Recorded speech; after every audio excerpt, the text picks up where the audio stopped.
prazer imenso voltar a abrir a Palavra de Deus e poder falar sobre um assunto tão importante para nós. Uma introdução à carta de Paulo aos Romanos. Em primeiro lugar, queremos falar sobre a importância desta carta. Alexandre Suter disse: as epístolas de Paulo são os escritos mais importantes do mundo. Ernst Käsemann, um alemão, que escreveu um comentário importante sobre Romanos, diz: Romanos é o mais importante livro do mundo. E o inglês, Samuel Coleridge, o escritor mais profundo que existe. Alva McLean, dos Estados Unidos, o livro mais importante na Bíblia. E Martim Lutero, esta epístola é o mais importante documento no Novo Testamento, o Evangelho, na sua expressão mais pura. E meu professor Dr. Tenney, Romanos oferece uma visão mais completa e sistemática do coração do cristianismo do que as outras epístolas de Paulo, com a possível exceção de Efésios.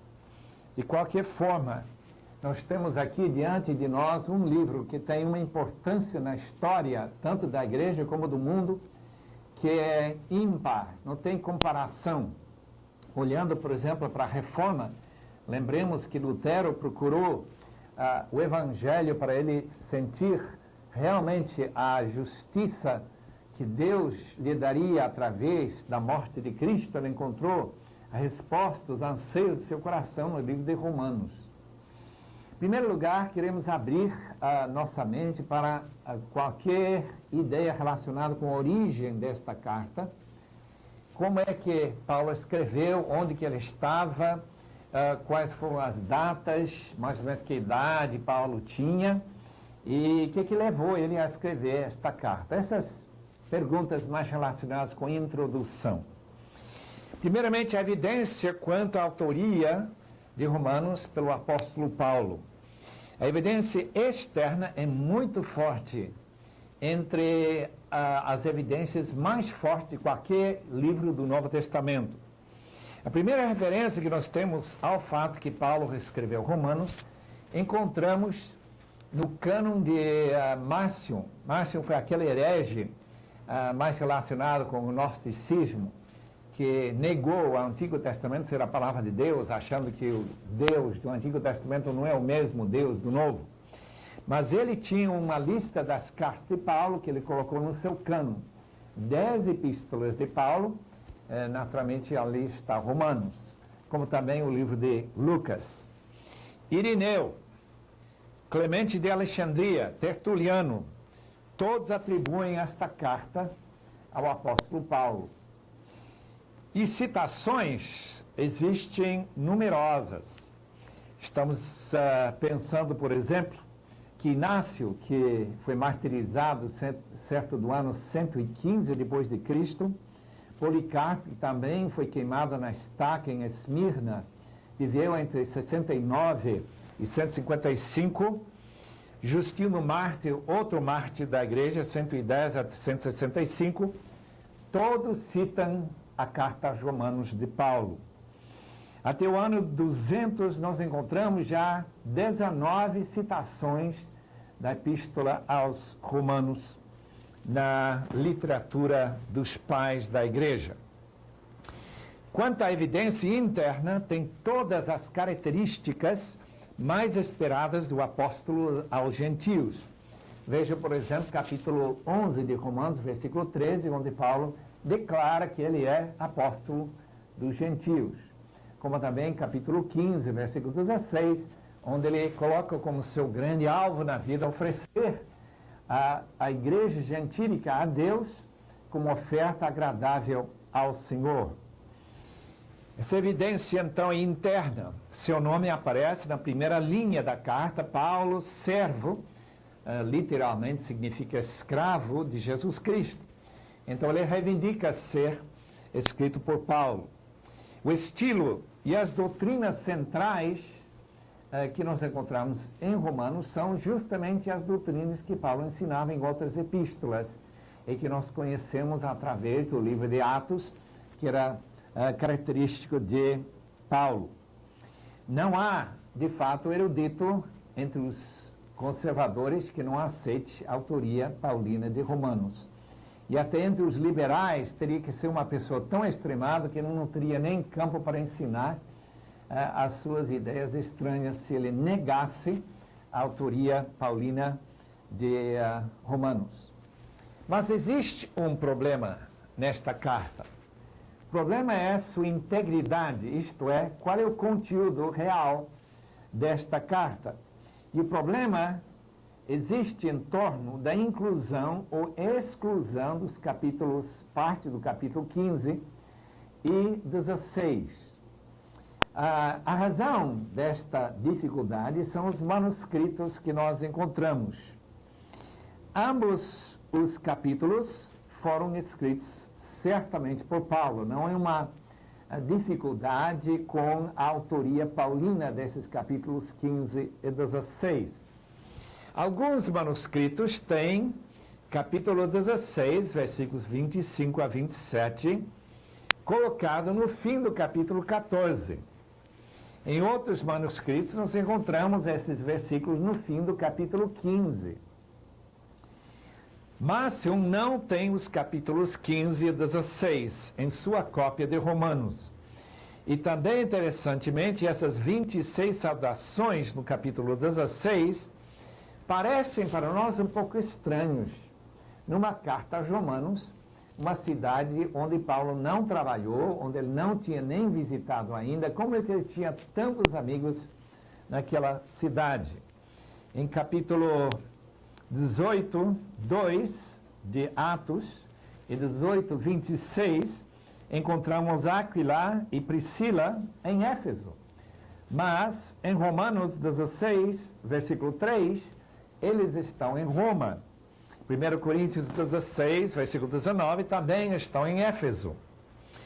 Encontramos também essa referência em capítulo 16 de Romanos a Epeneto. Epeneto, versículo 5 de Romanos 16, é chamado as primícias da Ásia. O que acham, então?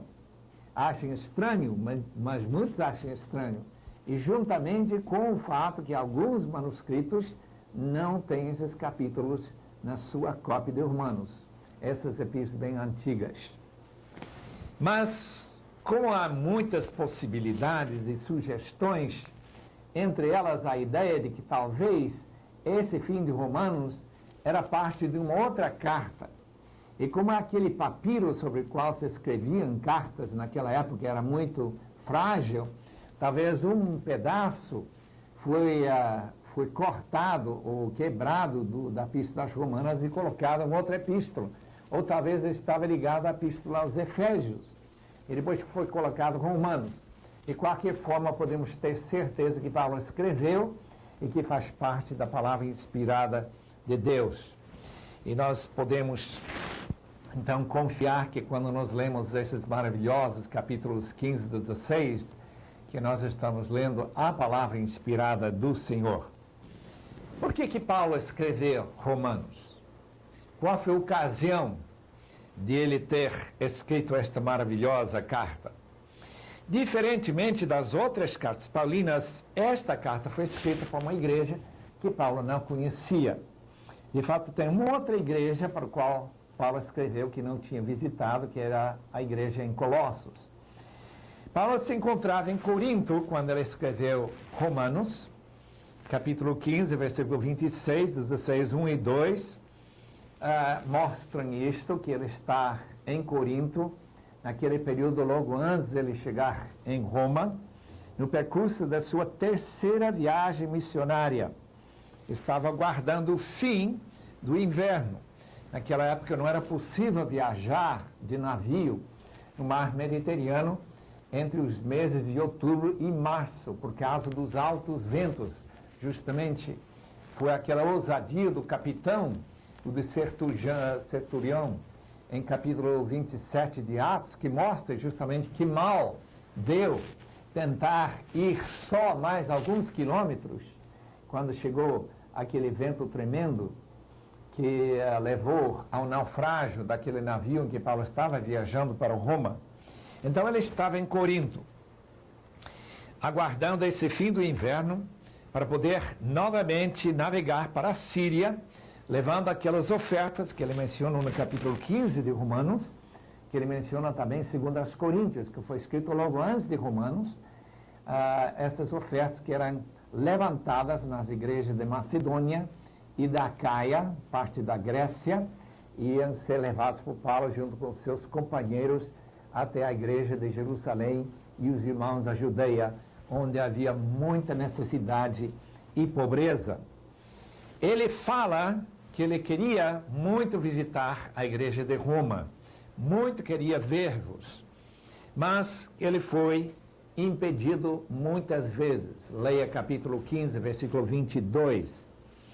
Mas agora, depois de ter trabalhado com aquela região ao leste do Império, ele se sente tranquilo em viajar até Roma para ele poder repartir um dom espiritual.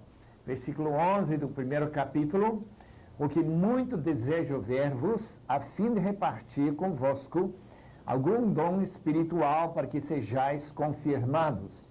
Nós não sabemos muito como Paulo podia conferir um dom espiritual, já que em 1 Coríntios ele mesmo diz que o Espírito Santo distribui como ele quer. Mas talvez o Espírito falou para Paulo que ele deveria levar um dom e, pela imposição das mãos, orar para que algum irmão ou alguns irmãos recebessem este dom espiritual mencionado no versículo 11. De qualquer forma, ele diz que uma das suas razões de ir para lá foi justamente para repartir esse dom. Ele diz no capítulo 15 e versículo 24 que ele não tinha mais campo de atividade. Aqui nós encontramos a metodologia paulina, a metodologia missionária, de pregar o evangelho numa certa região e esperar que a própria igreja espalhasse as boas novas aos campos e às aldeias ao redor. Nós encontramos, por exemplo, em Atos 19, versículos 9 e 10, que quando Paulo estava pregando em Éfeso, toda a Ásia recebeu o evangelho. Eu acho muito importante saber que esta é a metodologia que Paulo endossava. E a razão que ele podia dizer que no leste do Império, desde Jerusalém até a Iugoslávia, chamado Ilírico naquele tempo, ele não tinha mais campo de trabalho, por isso que ele queria chegar em Roma. E para chegar lá, ele teria que ter uma carta de apresentação.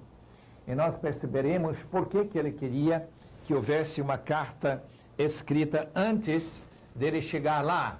Não somente para informar os irmãos da sua vinda, mas também para preparar as pessoas para recebê-lo e saber de antemão como que ele ensinava o Evangelho.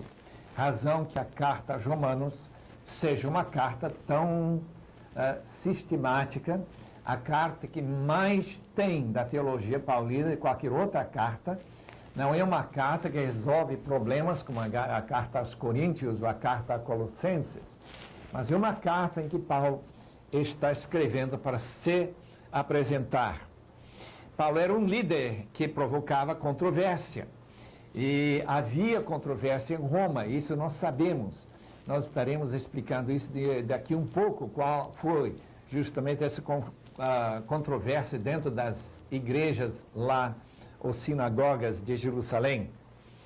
Seguramente a mão de Deus estava por trás de tudo, para que tenhamos em nossas mãos esta tão preciosa oferta da parte de Deus para nós. Que presente maravilhosa esta carta aos Romanos. Há razões fortes para localizar a data durante o inverno de 57 a 58, quando Paulo estaria em Corinto, e que ele estava sendo hospedado na casa de o irmão Gaio, e que ele estava ajudando aquela igreja. A terceira viagem missionária começou por volta do ano 54 depois de Cristo, e depois de passar alguns anos em Éfeso, passou até Corinto, e a diaconisa Febe, que estava viajando para Roma, e que ele diz no primeiro versículo do capítulo 16 de Romanos, ele queria que os irmãos em Roma recebam aquela diaconisa. e me parece muito provável que ela levou este preciosíssimo documento nas suas mãos até a cidade de Roma. Vamos falar um pouquinho sobre a fundação da igreja em Roma e como estavam as coisas no ano 57 a 58, quando Romanos foi escrito. Quem começou aquela igreja, ninguém sabe.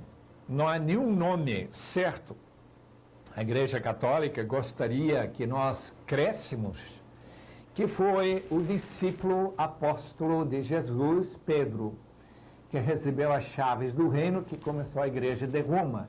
E a razão que o Vaticano se coloca em Roma e não uma outra cidade do Império onde poderia ter sido colocado. Isso é porque dão a impressão que Pedro não somente começou a igreja lá, como ele pastoreou a igreja, teria sido o bispo daquela igreja, e que passou então autoridade para outros bispos e pastores para continuar e dar dessa forma uma certa base para crer na infalibilidade do Papa em Roma. Mas de fato nós não temos nenhuma evidência que Pedro fundou a igreja. Aliás, temos muita certeza que ele não começou a igreja lá. O que é interessante encontrar no capítulo 2 de Atos, que havia pessoas ouvindo o evangelho pregado por Pedro em Jerusalém. Em aquela lista das diferentes terras de onde vieram aqueles prosélitos e outros que estavam adorando em Jerusalém na época de Pentecoste. Então, com certeza, alguns romanos também se converteram, entre judeus e prosélitos. Então, eles teriam voltado para Roma e começado a pregar o evangelho nas suas sinagogas, falando que o Messias já tinha vindo, que ele tinha morrido pelos pecados, cumprimento de certos textos do Antigo Testamento. Sabemos, por causa de um historiador, e também pelo fato que o capítulo 18 de Atos conta que Cláudio, o imperador, durante aqueles anos, antes que Paulo escreveu Romanos, ele morreu cerca do ano 54 depois de Cristo, aquele imperador tinha expulso os judeus de Roma. Por que ele expulsou aqueles judeus? O historiador romano Suetônio diz que foi por causa de um certo Crestos, C-H-R-E-S-T-O-S, Crestos. Naturalmente, nós não temos absoluta certeza, 100% certeza, que Crestos é Cristo mal escrito. Mas a impressão é muito forte, que a razão dos distúrbios em Roma foi por causa de Cristo. Tal como em outras ocasiões, quando Paulo pregava, houve tantas vezes aqueles alvoroços, pessoas entrando nessas grandes discussões e disputas e até brigas. E isso aconteceu também quando se pregou Jesus, com certeza, em Roma. E o resultado, o imperador diz, se vocês judeus vão brigar assim, ele não se interessou em saber por quê, vocês vão ter que sair da cidade. Então ele assinou um decreto para todos os judeus sair de Roma, cerca do ano 48. Podemos ler isso no capítulo 18 de Atos. E nós encontramos que Áquila e Priscila estavam em Corinto, recém-chegado de Itália, com Priscila, sua mulher, em vista de ter Cláudio decretado que todos os judeus se retirassem de Roma. E Paulo aproximou-se deles lá em Corinto. Então, meus queridos alunos, estudiosos da palavra, saibam que tem fatos históricos que colocam seu imprimatur em cima da própria Bíblia. Com certeza, uma das razões que Paulo escreve da maneira que ele escreve aos Romanos é sabendo que Cláudio tinha decretado que os judeus todos saíssem. Quando Cláudio morreu, no ano 54, naturalmente os judeus, que eram sempre mais virados para comércio, tal como fazem aqui em São Paulo e outras cidades do mundo, eles logo voltaram para Roma e naturalmente queria novamente assumir posto de liderança, mas os gentios já tinham tomado conta das igrejas, e então tinha essa possibilidade de mais controvérsias e mais brigas dentro das igrejas e também das sinagogas em Roma.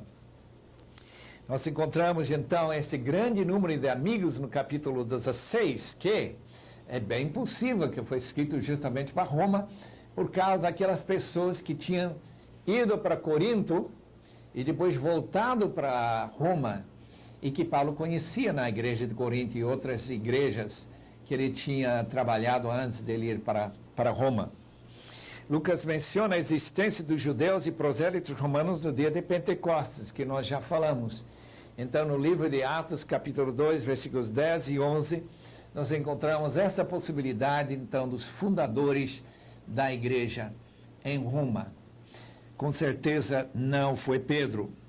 Fica também claro pela evidência interna que a composição da igreja de Roma era uma mistura de pessoas que antigamente eram pagãs e não judeus, junto com os judeus.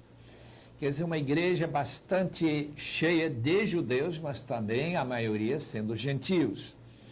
Então, essa argumentação que Paulo coloca na sua carta é voltada tanto para gentios como para judeus.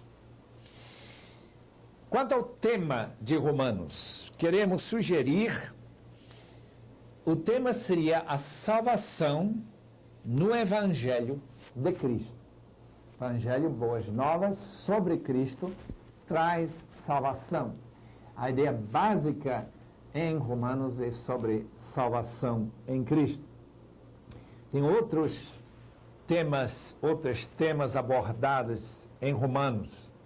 Tem, por exemplo, no capítulo 1, versículo 17, a justiça de Deus revelada em Cristo, inclui 4 aspectos que Paulo vai descrever: a fidelidade de Deus, a ira de Deus, a morte expiatória de Cristo para pagar os pecados e a fé. Então, são temas muito seriamente tratados em Romanos. Um outro tema é a bondade de Deus, o seu amor derramado em nossos corações, como nós encontramos no capítulo 5, e também capítulo 8, versículo 35, onde nada pode separar o cristão do amor de Deus, esta bondade. Terceiro tema é a soberania de Deus, que tem um destaque todo especial em Romanos. Capítulo 8, versículo 29, que fala sobre a escolha de Deus, sobre a predestinação, sobre o chamado de Deus. E o plano para todos os crentes ser formados na imagem de Cristo. Mas capítulos 9, 10 e 11, mais ainda, Paulo enfatiza a soberania de Deus. Depois nós temos um quinto tema, a graça de Deus. Jesus Cristo morreu tomando o nosso lugar, capítulo 13, versículo 25, um tema que também tem uma abordagem muito especial em Romanos. E depois nós temos bastante acerca da lei de Deus em Romanos. Paulo está muito preocupado para que os judeus entendam que não é mais necessário guardar essas leis que nós chamamos cerimoniais, guardar festas judaicas, guardar o sábado, aquelas lavagens e purificações e tudo isso. Paulo nega que seja necessário. Jesus Cristo é o fim da lei para aqueles que confiam no Senhor Jesus. Queria agora passar para os meus queridos alunos um esboço de Romanos. Tem várias possibilidades para esboçar esta grande, importantíssima carta. Eu vou dar uma sugestão de como se pode esboçar a carta e, naturalmente, outros comentários sobre aquele, talvez o comentário do F.F. Bruce, da Vida Nova, pode ajudar também. Aqui está. Primeiro, capítulo 1, versículos 1 a 15, saudação e introdução à carta.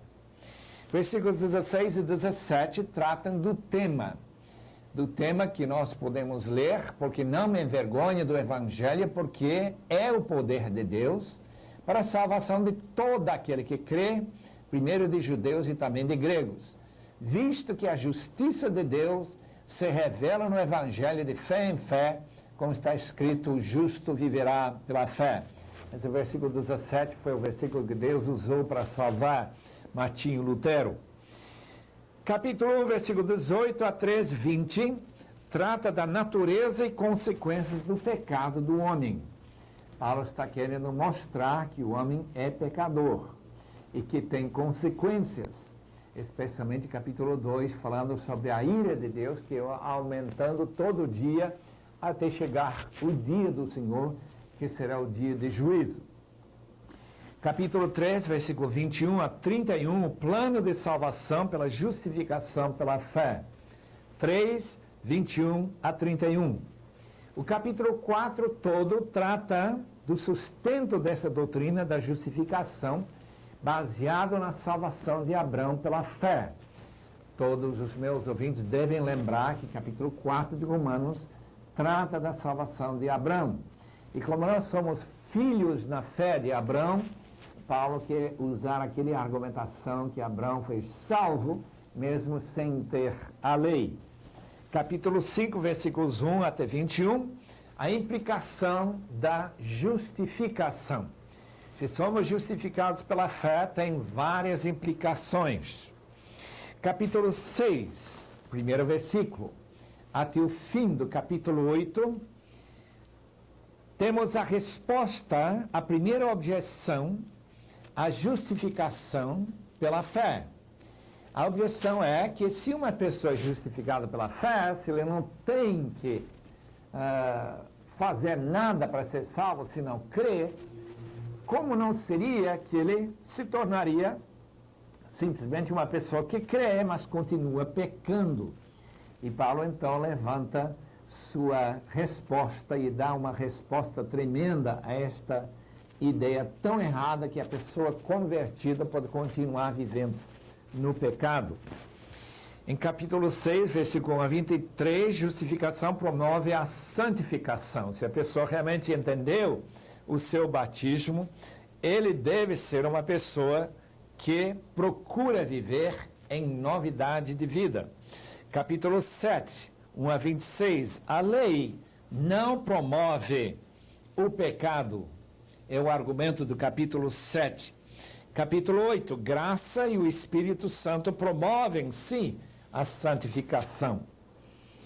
Agora vamos para outra seção, capítulos 9 a 11, que trata de a resposta à segunda objeção, a justificação anula as promessas de Deus.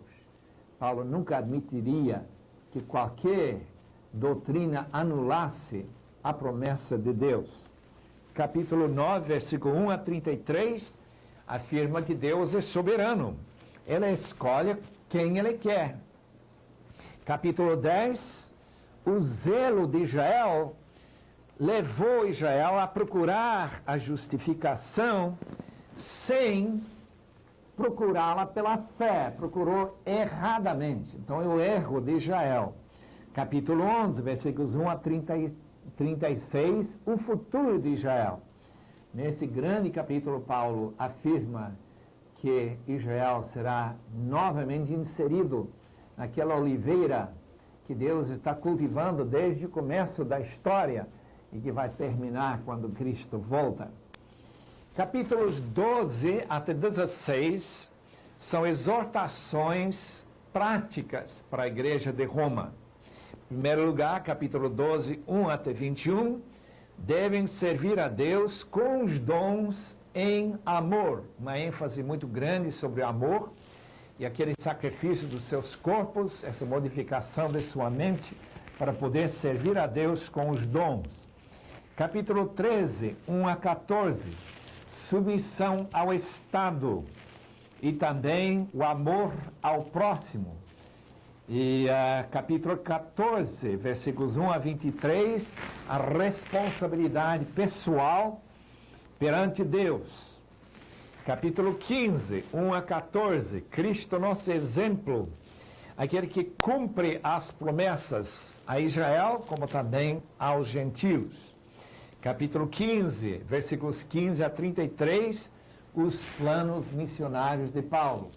Como ele espera chegar até a Espanha para poder falar do evangelho aos espanhóis, isto é, aos romanos que moravam lá na Espanha. E finalmente, capítulo 16, 1 a 27, saudações e a doxologia final do livro aos romanos. No tempo que nos resta, nesta aula, eu quero falar sobre as peculiaridades e alguns pontos bem interessantes nesta carta aos Romanos. Eu tenho muita alegria em poder falar sobre estes pontos chaves, ideias básicas, peculiaridades que existem nesta maravilhosa carta. Naturalmente, se nós tivéssemos 15 a 20 horas, e não uma hora só, nós poderíamos falar muito mais extensamente sobre cada versículo, mas nós queremos simplesmente falar sobre alguns pontos principais. O primeiro que eu quero mencionar, no primeiro versículo, é que Paulo se chama de escravo. Ele é escravo de Jesus Cristo, chamado para ser apóstolo. A palavra escravo descreve para o apóstolo a ideia de que uma vez que Cristo pagou nossos pecados, nós fomos comprados por Jesus. Fomos libertados do nosso velho dono, que também escravizava com o pecado, que seria o demônio. E Cristo nos tirou desse cativeiro e nos deu o privilégio de sermos escravos. Naturalmente, Paulo pensa nisso porque ele chama de Jesus Cristo o Senhor. E como o Senhor tem escravos naquela época, quando mais de metade do império, e certamente metade da população de Roma ou mais era escravo, então nós podemos entender por que Paulo usava esta palavra, além de sua palavra título apóstolo, que significava sua autoridade. Falamos um pouco sobre Paulo pretende passar um dom espiritual para os irmãos em Roma. Em capítulo 12, Paulo não usa a frase dom espiritual, no versículos 6 a 8. Ele usa a palavra apenas dom, carisma, de onde vem a nossa palavra carismático. Por que ele acrescenta essa palavra espiritual? Nós não podemos falar isso com certeza, mas comparando os dons de Romanos 12 com os dons em 1 Coríntios 12, encontramos que alguns dons precisam de algum espírito para poderem ser exercitados. Por exemplo, o dom de profecia. Se não tiver um espírito para trazer essas informações, é impossível fazer qualquer profecia, senão seria apenas uma adivinhação humana. Ou falar em línguas, que eu acho que seriam línguas dos anjos. Então, os espíritos são anjos que podem trazer dons particulares. E Paulo, então, está desejoso de repartir, passando não o Espírito Santo às pessoas, mas algum dom que seria útil por ser ministrado por algum espírito angelical. Leiam com cuidado Hebreus 1, versículo 14. Esta é a minha explicação por esta estranha frase, um dom espiritual, que precisaríamos para poder discernir espíritos, para poder interpretar dom de línguas, para poder falar línguas, para poder profetizar. Agora, o dom de misericórdia ou de contribuir não precisa de nenhum espírito. O que precisa, sim, é o amor do Espírito Santo no coração, mas os romanos já tinham o Espírito Santo.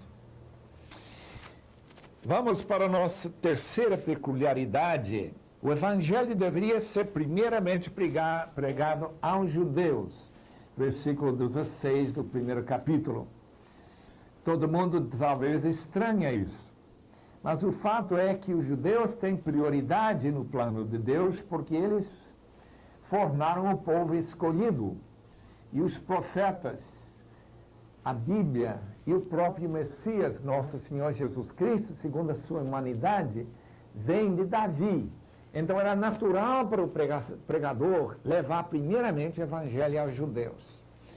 Mas como os judeus tinham rejeitado esta mensagem salvadora do seu Messias, o Senhor Jesus Cristo, o apóstolo Paulo disse que Deus quebrou os ramos. Ele está usando uma ilustração de quebrar os ramos da oliveira domesticada, e foram inseridos ramos de fora, isto é, gentios pagãos, trazendo eles para serem parte desta maravilhosa árvore de Deus. Agora, isso não quer dizer, segundo Paulo ensina, que Israel será sempre rejeitada por Deus.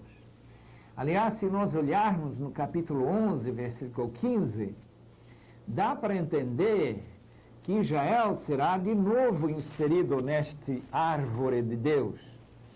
E que quando Israel for restaurado, isso seria o sinal da segunda vinda de Cristo. Deixe-me ler esse versículo para mostrar por que eu creio assim. Porque se o fato de terem sido eles, os israelitas, rejeitados, trouxe reconciliação ao mundo gentílico, que será o seu restabelecimento, senão vida de entre os mortos? Vida de entre os mortos seria uma ressurreição. Uma ressurreição, em primeiro lugar, espiritual, depois seria a ressurreição física, no corpo espiritual que vai levantar-se logo antes da segunda vinda de Cristo. Nós estaremos estudando isso em 1 Tessalonicenses 4. Nosso quarto ponto. Não é judeu quem é descendente de Abrão e circuncidado exteriormente apenas.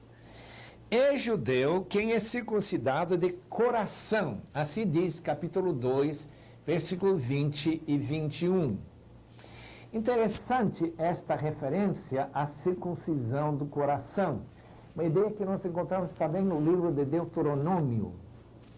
É uma afirmação da parte de Paulo que cerimônias, guardar a lei e também ser descendente de Abraão não é o essencial para ser povo de Deus. O povo santo de Deus, de fato, é o povo que crê e que confia e que obedece ao Senhor. Este é o significado de ser circuncidado no coração. Também no capítulo 2, versículos 14 a 16, encontramos uma referência aos gentios que não têm a lei, mas que procedem por natureza segundo a lei, e de conformidade com essa lei, não tendo a lei, servem eles de lei para si mesmos. O que Paulo está querendo dizer com isso? Me parece que ele está citando justamente aqueles textos do Antigo Testamento, especialmente Jeremias 31 e capítulo 36 de Ezequiel, onde os grandes profetas do Antigo Testamento falavam sobre a lei ser escrito no coração. Agora, a lei de Deus não é escrita no coração de quem não tem a Jesus. E Paulo está com certeza ensinando que, como os gentios têm recebido o Espírito de Jesus Cristo, com a vinda do Espírito para o crente, a lei de Deus é escrita no seu coração. É por isso que o crente vive diferentemente, por isso que ele tem uma consciência, se ele é realmente convertido, uma consciência que não permite ele fazer as coisas que os gentios faziam antes de conhecer a Cristo.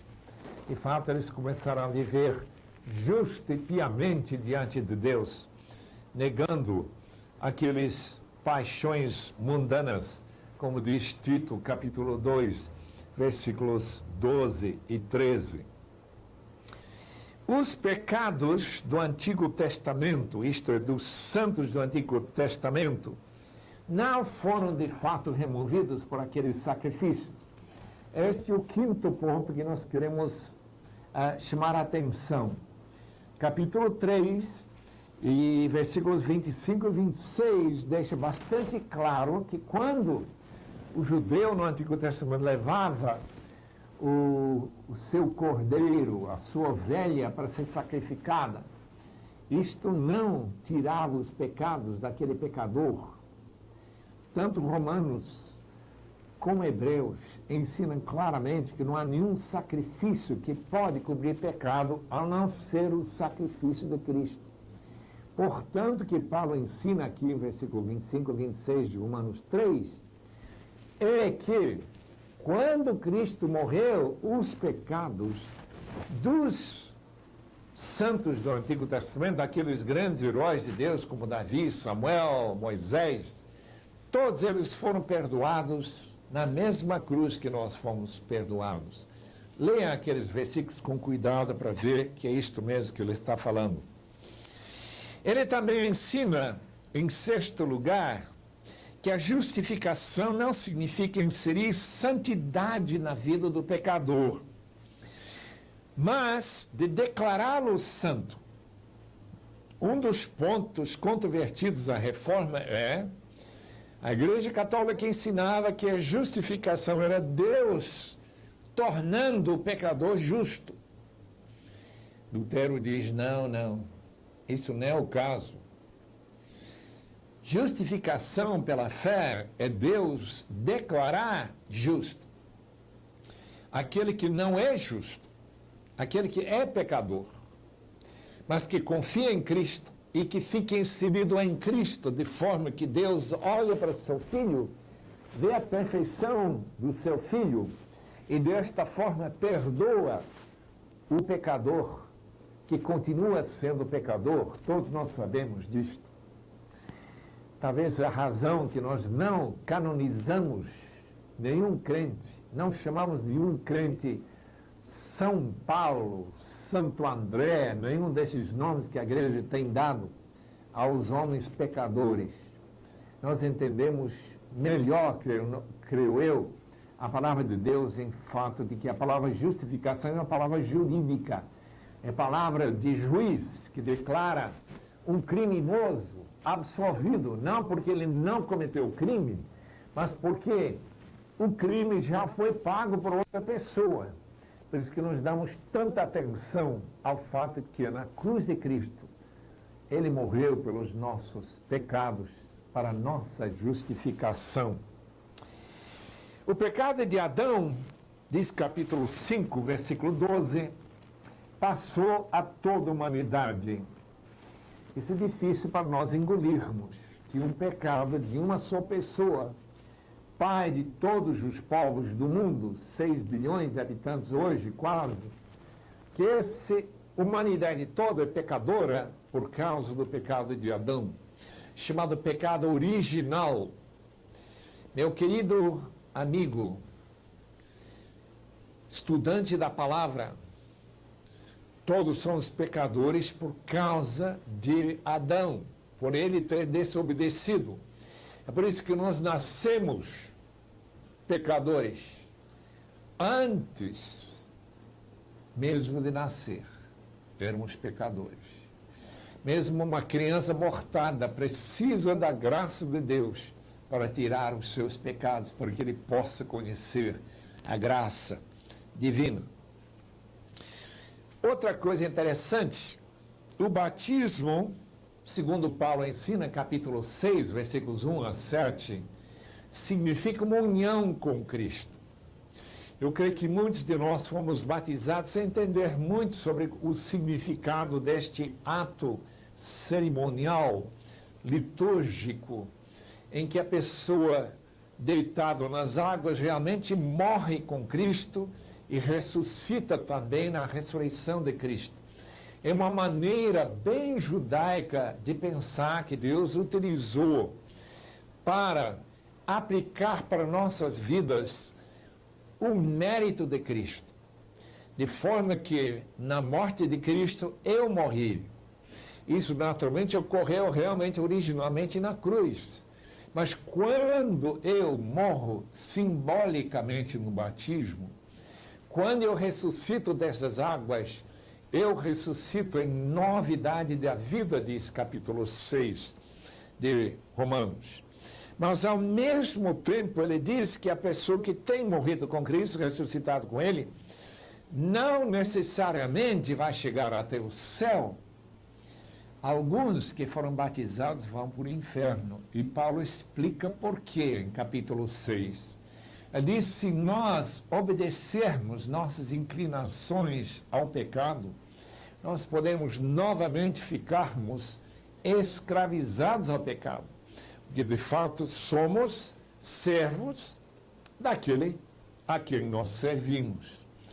E o crente deve, quando ele toma seu compromisso com Cristo, deve tomar esse compromisso que ele vai realmente servir a Cristo e obedecê-lo, e não obedecer ao pecado.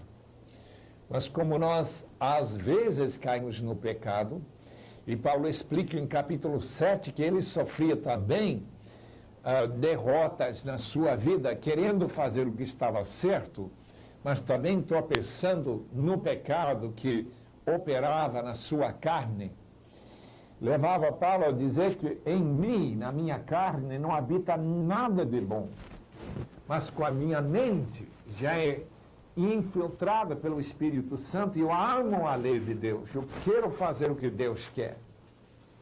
Esse é o sinal da conversão. Não é uma pessoa que não peca nesta vida, mas uma pessoa que não quer pecar. E quem lê o capítulo 7 de Romanos vai ver claramente que a lei não ajudou Paulo, mas que ajuda Paulo é o Espírito. E quando ele diz, em desespero, quem me livrará deste pecado da morte, este corpo da morte? Ele diz, graças ao Senhor Jesus Cristo. E todos nós que nos convertemos dizemos a mesma coisa. Em nono lugar, a morte de Cristo nos livra da obrigação de guardar a lei. Capítulo 7, versículos 1 a 6, usando a ilustração do casamento. Tal como quando marido e mulher ainda estão vivos, a mulher tem obrigação a manter-se pura de qualquer contato com outro homem, a não ser seu próprio marido. É o caso do Israel junto à lei. Mas uma vez que Cristo morreu, o significado do capítulo 7, 1 a 6 é que a lei não é mais obrigatória para o crente guardar. Isto é a lei cerimonial. Em 10º lugar, nós gostaríamos de falar que a lei não presta menor auxílio para a santificação. Nós encontramos capítulo 7, versículos 7 a 25. Paulo era uma pessoa totalmente comprometida com a lei. Mas ainda que, segundo sua própria avaliação, em Filipenses, ela era perfeita segundo a lei, quando ele chegou a conhecer a Cristo, descobriu que ele era longe de ser perfeito. Ele tinha pensamentos errados. O fariseu, como Paulo era uma pessoa que cuidava muito de sua vida externa, de aparências, da máscara. Mas Jesus chamou dos fariseus de hipócritas, porque o problema está no coração. Aquilo que a gente ama, já que o primeiro mandamento é amar ao Senhor Deus de todo o coração. E não ter inveja. Paulo diz que ele tinha inveja, cobiça. Então esse pecado ele descobriu, também estava no Antigo Testamento. Em 11º lugar, Paulo afirma que não há nenhuma condenação para aqueles que estão em Cristo. Romanos 8, versículo 1.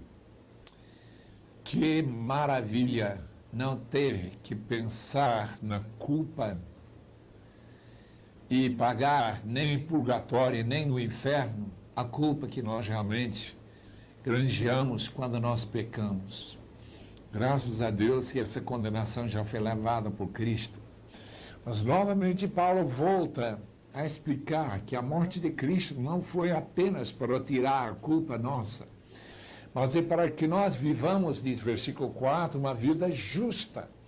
E que nós não nos inclinemos para o pecado, porque o inclino para o pecado, o desejo do pecado, é sinal de uma pessoa que não está em Cristo. Se alguém está em Cristo e Cristo nele, ele vai amar a justiça, ele vai odiar o pecado, ele vai sentir mal quando ele tropeça. Nós queremos também falar um pouquinho sobre a esperança que o crente tem para o futuro, que nós encontramos em Romanos 8. Uma esperança de que toda a criação, de alguma forma, está amaldiçoada, aguardando a revelação dos filhos de Deus quando Cristo voltar. Isto é, revelar os filhos de Deus em sua glória, com seus corpos ressurretos e transformados. Já que os vivos aqui na terra, quando Cristo voltar, serão transformados para ter um corpo, chamado corpo espiritual, que vai perdurar para sempre. Em terceiro lugar, teremos assim a oportunidade agora de falar sobre a segurança do crente. Qual é a certeza que o crente tem que ele não vai tropeçar e cair no pecado e perder a salvação? Isso é explicado muito bem nos últimos versículos do capítulo 8, quando ele diz que nada pode nos separar do amor de Deus. Paulo tinha tantas provas desse amor. E esse amor, durante a vida, vai confirmando cada vez mais que ele é um filho garantido e que ele foi adotado por Deus através de Jesus Cristo e que a possibilidade de Satanás, ou as forças do mal, ou a morte, ou o medo, ou a vida, ou qualquer coisa, poder separar do amor de Cristo, ele acha impossível, desconta qualquer possibilidade disso acontecer. Em 9:15, Paulo explica que a escolha de Deus, quando ele escolhe as pessoas, como o caso de Jacó, e não escolher Esaú, que era o primeiro nascido, é um direito que o Senhor tem. Ele até tem direito de endurecer o coração de Faraó, especialmente quando Faraó já toma a primeira decisão de se endurecer. Então, Deus confirma, você quer ser duro? Eu vou endurecer o seu coração. Então, a Bíblia explica de duas maneiras a perda das pessoas que vão para o inferno. Eles tomam decisões e também Deus escolhe. As decisões que nós tomamos, nós encontramos que Deus aguenta com muita paciência, mesmo oferecendo-nos a sua salvação. Mas, finalmente, Deus, às vezes, condena pessoas até vivas. E nós queremos tocar nisto em outros textos. Caso de Esaú, que foi um homem profano, diz capítulo 12 de Hebreus. A rejeição de Israel não é arbitrária. Isso fica muito claro no capítulo 9, versículo 30 até 10, 21. Foi uma escolha que os próprios judeus tomaram. Deus amava Israel, queria oferecer-lhes esta bênção da salvação, mas Israel não quis. Mas mesmo assim, Deus, em sua graça, manteve um remanescente. Remanescente significa um grupo escolhido dentro de Israel. Veja lá capítulo 11, versículos 1 a 6. E ele usou essa rejeição de Israel para ele tomar o ensejo de levar os gentios ao conhecimento do Senhor da glória. E assim nós estamos sendo incluídos aqui. Um dia, todo Israel será salvo. Assim diz capítulo 11, versículo 25 e 26. E quando Israel for todo incluído, será a marca, o sinal da segunda vinda de nosso Senhor e Salvador Jesus Cristo. Capítulo 12 explica que o culto racional do crente é sua entrega total como sacrifício vivo, santo e agradável a Deus, com a sua mente sendo transformada pela renovação do Espírito Santo e pela procura das verdades da Palavra de Deus. O resto dessa maravilhosa epístola, cheio de boas recomendações de como nós vivermos com amor e como cuidarmos de nossos irmãos e como guardar um dia especial, é a nossa escolha. Se quisermos, podemos guardar o sábado. Não há nada de mal em guardar qualquer dia, mas não é nunca obrigatório. Não há nenhum legalismo nisto. Veja capítulo 14, versículo 5 em diante. É um livro maravilhoso. Eu espero que os irmãos que estão ouvindo a minha voz estudem com muito cuidado. Eu quero recomendar livros que podem me ajudar. Temos examinar as Escrituras. Temos este trabalho em torno de Romanos também, que inclui todos os livros da Bíblia, visão panorâmica da Bíblia. Para aqueles que querem fazer um estudo bem mais profundo, eu recomendo este curso, A Vida e Cartas de Paulo, um curso programado que é publicado pela Vida Nova. Nós temos um manual bíblico, já falamos bastante. Temos este maravilhoso comentário, já mencionado, de F. Bruce, já falecido, Romanos, Introdução e Comentário. Temos o livro que já temos recomendado muito, Dr. Merrill Tenney, O Novo Testamento, Sua Origem e Análise. Nós temos esta nova tradução da Bíblia que pode dar novos aspectos no texto original. A chamada Nova Versão Internacional, estamos aguardando em seguida a Bíblia toda pronta. O novo dicionário da Bíblia pode dar muitas ajudas em relação aos imperadores, a todo aquele fundo histórico. E também temos um novo comentário sobre a Bíblia inteira. Também tem um estudo relativamente curto sobre Romanos. Deus os abençoe e que este Carta aos Romanos se torne uma das suas favoritas. Quem ainda não ouviu falar na Bíblia de referência Thompson? Esta Bíblia traz 100.000 versículos em cadeia temática.